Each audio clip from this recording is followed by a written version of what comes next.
ভালো দিয়ে এসে থেকে অপারেশন করে আপনার ভালো লাগে হ্যাঁ সবাইকে সবাইকে না অপারেশন তো পরে হয়েছে আমি যখন দেখাতে এসেছি দীর্ঘদিনে সবাই তো মানে আমি এই নতুন পেতে এসেছিলাম যে এত ভালো আমাদের কলকাতায় যেমন লাগে যে ডক্টররা সিস্টাররা আয়ারা এতে এত ভালো ব্যবহার আমার ভালো লেগেছে যে আমি সেই ছেলেদের তাই বলছিলাম আমি প্রতিদিন আমার মেয়েকে বলছি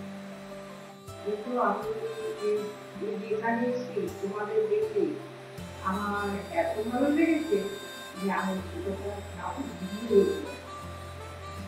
অমনি অ্যাটমসফিয়ার পেয়েছি হ্যাঁ বাড়ির মতো অ্যাটমসফিয়ার পেয়েছি হ্যাঁ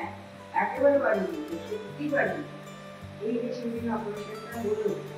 আমি ডাক্তার তো আমার সাথে কথা বলছি মা দেখা লাগছে মা কেমন না হচ্ছিল লাগছে সব ঠিক আছে অনেকে তো ভয় এই তো আমার এইটা অপারেশনের সময় একটা বউ সে কি চিৎকার বাপরে অপারেশন তো কিছু বোঝা যায় না